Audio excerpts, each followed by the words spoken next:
Hey, today I'm going to help you with pricing. I'm going to give you 3 suggestions that you could consider when you're figuring out your pricing. The first one I want you to consider is how many heads do you have? So a machine is considered a head. So if you have one machine, then you have one head. So this is a 16 needle, one head machine. Now, someone down the street might have 30 heads. That means he has 30 machines. So the very first thing that you want to consider when you're figuring out what your pricing is going to be is how many heads do you have? Because your pricing, if you have one head, is going to be very different than someone who has 30 heads. All right. So that's first thing to consider. Second thing I want you to consider is how much money are you going to make per hour while completing that job? That's super important to figure out how many stitches, because if you're moving at 1,000 stitches per minute, approximately, then you can do 15,000 stitches in 15 minutes. So I want you to figure out how many hours that particular job is going to take you to complete and what is your profit going to be in that hour. The third thing I want you to consider is what is your minimum? You want to have a minimum that you don't go below ever. So let's just say someone comes in, a manager comes in, he wants to put his name on his jacket. What is your minimum going to be? So I live in the south of the United States, and the minimum around here is approximately $15 to $17 minimum for them to put anything, for them to turn the machine on and put a name on anything or put a logo on a bag, okay? So what is your minimum? So if you don't exactly know, you can make some phone calls to some similar businesses. When I say similar, I mean someone who has the same amount of heads as you or same amount of machines as you. You do not want to compete with the guy who has way more machines than you. So you can kind of figure out what the going rate is, but please don't feel like you have to charge what they're charging, because obviously, if you're watching this video, you want to be better, and so your work is probably better, so you can charge more for that. Someone has to be expensive. It might as well be you, all right?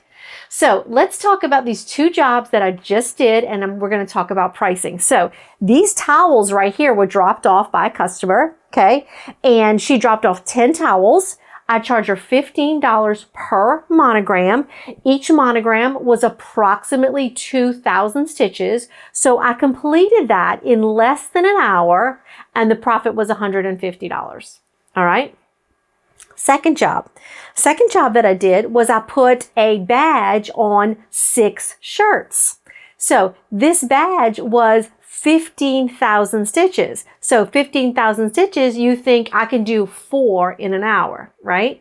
So in addition to me charging $15 for the stitching, I charged an additional $5 for this particular order because I laid down fabric, so I didn't have to put all of those gold stitches on this very inexpensive polyester shirt. So I charge an additional $5. So I'm at $20 right now for just the monogramming. Now the shirt I price completely separate. You always want to price the embroidery and then price the shirt. You never want to put them together because then your embroidery loses value. So let people know the embroidery costs this, the shirt costs this. So the shirt was $8.40 and I charged the customer $20 for the shirt. So I made approximately $30 per shirt. $10 on the shirt, $5 on the fabric, and then $15 on the stitching. And each shirt, I could do 4 shirts in an hour.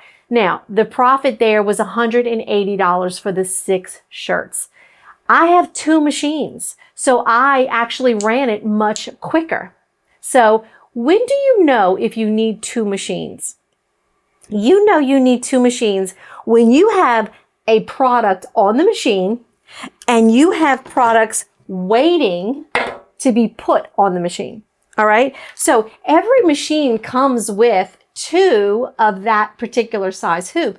And the reason that they do that is so you can have one machine running, you can have one item running while the other one is waiting. Well, when you find yourself having just stacks of things just waiting to be run on the machine, that's when you may want to consider buying a second machine to make things go a little bit quicker. Another thing I want to talk about is digitizing. So I know you want to digitize. I totally understand that, but I want you to understand that if it takes you 4 hours to digitize something, then you have to take that profit and you have to divide it now, instead of by 2 hours, you have to divide it by 6 hours because it took you 4 hours to digitize it. So I get it. I know you want to digitize. I've been doing this for 20 something years. I really don't digitize. I just do very simple things for myself, but I respect a digitizer's efficiency. I don't mind paying the fee because I just turn around and charge the customer double whatever the digitizer charged me, and I keep the machine running, and I didn't spend an hour, 2 hours, 3 hours digitizing that logo. So I totally respect the digitizer and his skills, and I definitely will use a digitizer to make it more efficient for myself. So that's just something that you have to consider. Now, if this is something that you do for a hobby or a craft, of course, please have fun with it. Nobody's really dividing the hours by how long a job took you. So if you're in it for the money, then that's just something that you may want to consider. One other tip for you is that if you have a shirt on the machine and it's finished, what you want to do is get the next shirt on, then start trimming the one that just finished. Cut the backing off, get the little threads off. So always keep your machine running because you can trim later. So you can consider that all into in the time frame that the job took you. So 3 things. How many heads do you have? How long is that job going to take you? And what is your profit going to be? And what is your minimum going to be? So with those 3 things, you can easily figure out what your prices are going to be competitive and be profitable for you.